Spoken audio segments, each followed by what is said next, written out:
Okay, so now that you've messed with solving for an unknown variable by balancing using addition and subtraction as inverse operations, we're going to dive into multiplication and division. So I have put down an equation here with x as my unknown variable, or as my unknown number, and this is saying that I have two groups of my unknown number. So in algebra, something that's pretty important, you will never see x2. We always put the number that we know when we're multiplying before our x, okay? And I'm actually just gonna show you this on paper. This would look like 2x is the same as 6. So 2 times the number is going to get me to 6. Okay, again, you might already know this mentally, but we're using this in a new light and we're doing it algebraically. So if I look at this, it'd be really nice if x were alone, right? We want it to say x equals something, but I can't just take that 2 away. This is 2 equal groups of some unknown number are going to get me to 6. In order to get x alone, I need to do something to my 2 equal groups. Before, when we were adding or subtracting, we used the opposite operation to get rid of what we didn't need. With multiplication, we have to think, what is the opposite or inverse operation? What's connected to multiplication? In this case, it's division, right? Because if I were to solve this, 2 times something gets me to 6, I could flip that and say 6 divided by 2 is equivalent to x. So we're going to do the same thing. I am going to divide both sides by 2 because I want to cancel them out. And I know that 2 divided by 2 is going to get me to 1, right? But if I do this on the left-hand side, I know that to keep it balanced and happy, I have to do the same thing on the right-hand side of my equation. So I'm going to get my division symbol, and I'm going to divide it by 2. Just like we were if we were solving this, a year or 2 ago. Okay, except this way we're showing it in an algebraic equation. So 2 divided by 2, that's going to get me to 1. Now, I could rewrite that with a number 1, totally if I wanted to, but 1x, that's redundant because one group of x is really just the same as x. So I'm not going to leave that 1 there. So now I have x is the same as 6 divided by 2, and now I can simplify that or reduce it down, and I can say, where'd my other x go? There it is. I can say that x is equivalent to 3. Again, we always want to check, so let's double check. If I have 2, originally I said I had 2x is equivalent to 6, and so I would say if 2 groups of 3 is equivalent to 6, absolutely, we're good to go. Let's look at this on paper. Started with 2x is equivalent to 6. We want to get x alone. If I am multiplying 2 by x, then I'm going to divide this whole thing by 2. 2 divided by 2, it's going to cancel them out to make 1. And now I have to also divide this side by 2. And I can say x is the same as 6 divided by 2. And x is the same as 3. Again, we always want to do our check.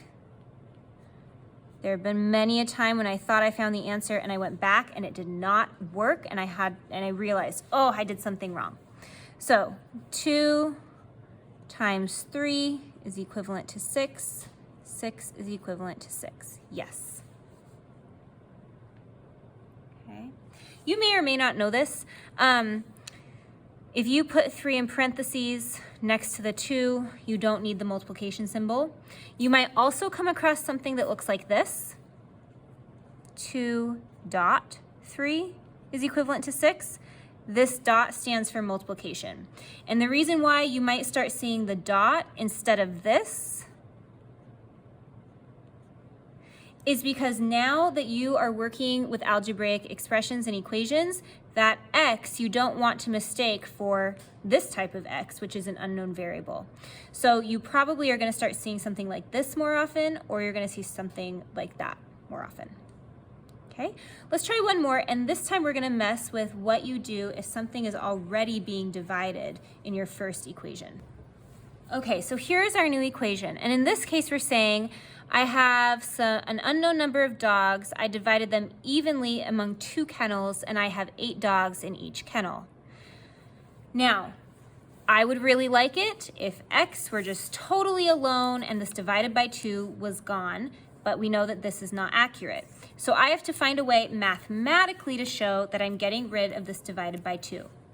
When we did addition and subtraction, when we were working with adding and subtracting, we did the opposite to cancel out what we had here already.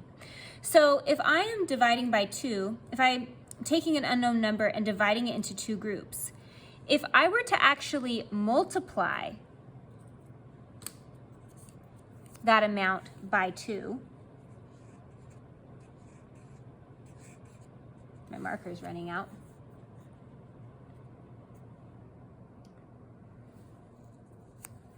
Okay, I'm going to put a 2 over here next to 2 multiplied by x divided by 2. Then that would actually 2 divided by 2 is going to create that 1 again, right? So if I put this over here, I'm going to have to do it to this side over here because right now my equation is so not balanced.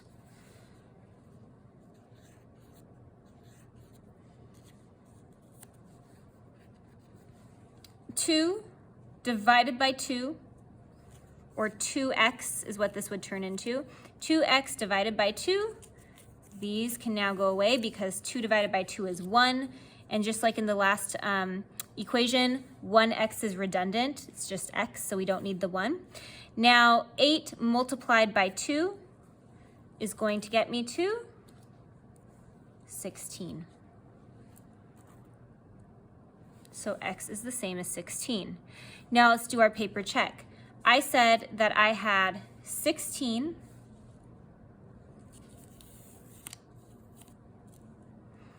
and I divided that by 2, and that was supposed to equal 8. 16 divided by 2 is the same as 8. Yes, it is. Okay, let's check that one more time on paper. So I had my unknown variable of x. They were being broken up into 2 equal groups, and when that happened, I got 8 dogs in each group. I'm going to multiply this by 2. 2 divided by 2 is going to cancel out to equal 1, but whatever I do on this side, I have to do on this side. And now I have x is the same as 16. Actually, first I kind of like to write x is the same as 8 times 2, and then I like to write x is equivalent to 16. And if we wanted to check it, I would put 16 in for x. 16 divided among 2 groups is the same as 8. 8 is the same as 8. Yes.